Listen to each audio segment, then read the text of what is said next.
when a 28-year-old US State Department official named Jared Cohen telephones the 33-year-old entrepreneur who runs the website Twitter and persuades him to postpone a maintenance shutdown so that news, pictures and messages from protests in Iran can reach the outside world. I think it's fair to say we're on the edge of a new paradigm of public diplomacy.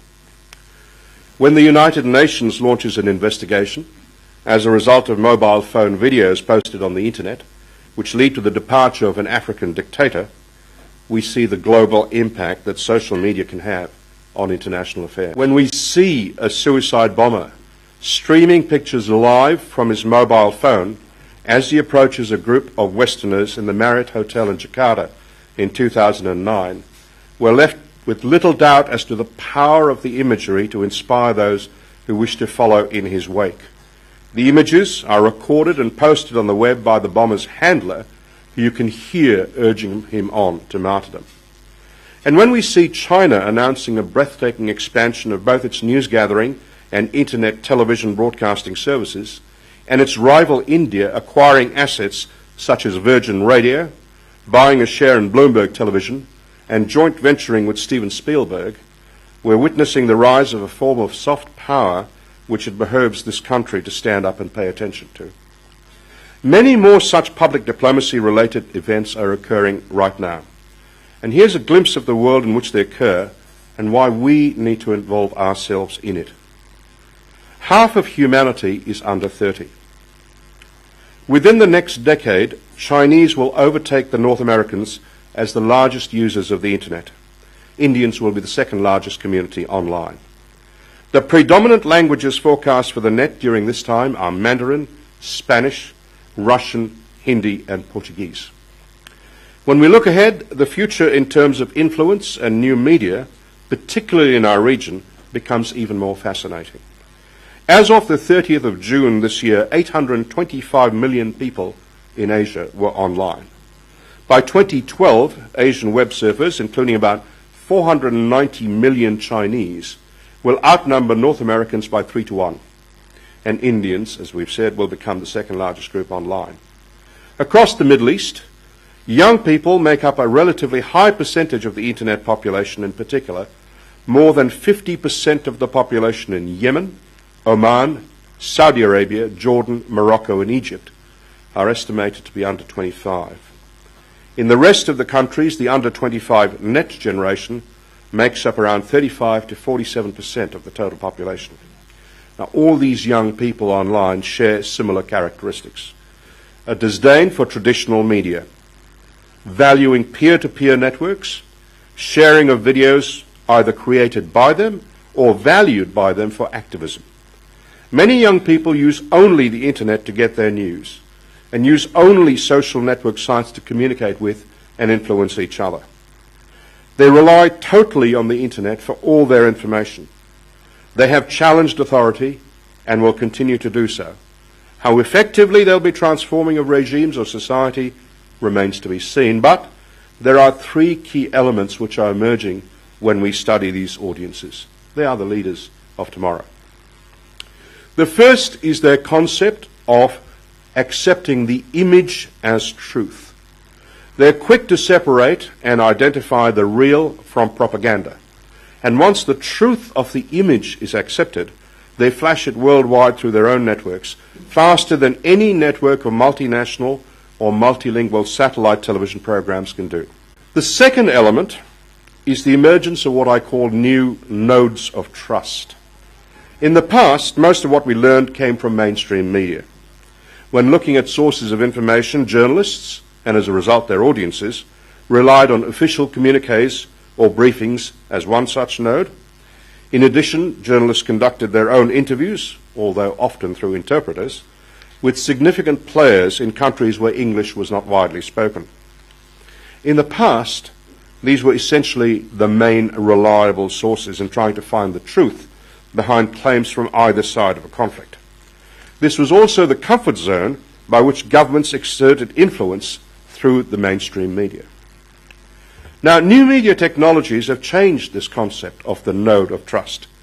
It can now be an individual, it can be a website such as WikiLeaks, It can be a network such as Al-Qaeda.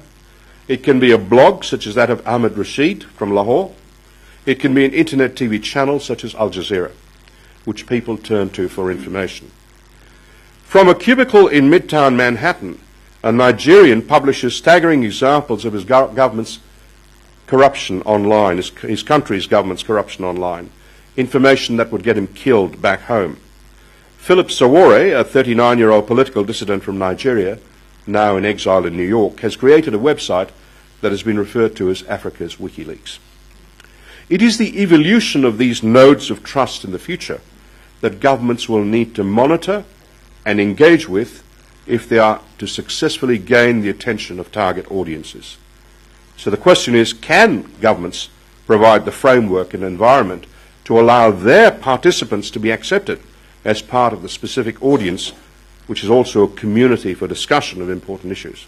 The third and very fundamental nature of this audience is its drive to be participatory, to wish for a dialogue and to enter a discussion with the authors of policy, be they government departments, private think tanks, jihadist websites. Authorities, particularly those involved in armed conflict, are finding it harder or well nigh impossible to control messages in the social media sphere. Instead of viewing the new media technologies as an opportunity to build relationships with and reach new audiences, they nervously try to impose more controls and censorship. It remains to be seen how effective controls and censorship will be in preventing the spread of knowledge people want to see and hear. Even the Great Firewall of China, as we know by research, is one which the savvy are already breaching with ease. Into this mix now, throw in new channels which challenge the information hegemony and influence of the West, and we see why the need to view public diplomacy through new eyes becomes important. Well, once the account of the West was dominant because of the control of international media sources by Western corporations, credible counter-narratives led by Al Jazeera challenged the Western worldview. In Al Jazeera, the Arab world, for example, found a channel which was credible, provided images which the West had hitherto censored, and gave viewers a forum for interactivity, as well as a place for their own user-generated images. The Western narrative in the developed world, once the sole preserve of Western mass media, because it owned the source of images, the editing of information, as well as the transmission channels, is now countered by locally owned and locally based mass media. And this mass media, enhanced by new technologies, is beginning to generate a very strong alternative world viewpoint. So let's look at where India is heading in this. Even without a formal public diplomacy policy, a recent poll conducted for Western broadcasters by the Afghan Center for Socioeconomic and Opinion Research showed that ordinary Afghans view India more positively than any other country. A large part of this attitude could well stem from what happens at 8 p.m. every night in Kabul, when the city stops to watch a Hindi soap opera. And India has expanded this soft power through the three pillars of Bollywood, cricket and mass media. Magazines like Vogue, Rolling Stone, Hello, People, Housekeeping and Marie Claire have Indian editions, while Condé Nast Publications has set up an Indian office to write its own titles. In 2008, the Times of India Group acquired Britain's Virgin Radio, and the first such overseas acquisition by an India media corporation. The trustworthiness, if you like, of India in global eyes lies in its being a reliable country to outsource to, for call centres, software code development, recruitment of Western journalists in their media, and an increasing interest in public diplomacy and a looseness in its economic development, which allows new entrepreneurs to engage in new business rather than have established monoliths swallow new businesses, as happens in the West. In parallel, if more overtly ambitious, China has announced its international media blitz. China has funded a series of English and Chinese language television stations abroad, such as the Blue Ocean Network and Great Wall TV in the United States. Xinhua News Agency is penetrating deeply into the developing world, becoming the principal source of news for people in Africa. Xinhua also sees a particular target of opportunity in competition with the main Western wire services. When we look at Australian public diplomacy, it's clear that the opportunities yet to be seized vastly outnumber the challenges that have been so far met. Now, my view is that parallel with this would be a reformed approach to diplomacy, focusing on the development of language expertise with a view to long-term postings in countries to position diplomats as nodes of trust who engage with a much wider cross-section of the host populations than they do at the moment. In terms of broader public diplomacy activities, governments and militaries need to ensure that they have access to linguists and cultural experts in nominated areas who can, with fluency and knowledge, engage in debates on new media websites. Diplomatic missions should be seen in a totally different light, as resources that can use public diplomacy to connect directly with the citizens and influentials in their host countries, leaving the bilateral relationship to just a few officials. India and China are already moving to take advantage of these opportunities in the region. If we do not follow with our own innovative approaches, Australia could end up being described as the planet Earth was described in the book The Hitchhiker's Guide to the Galaxy, and the description was mostly harmless.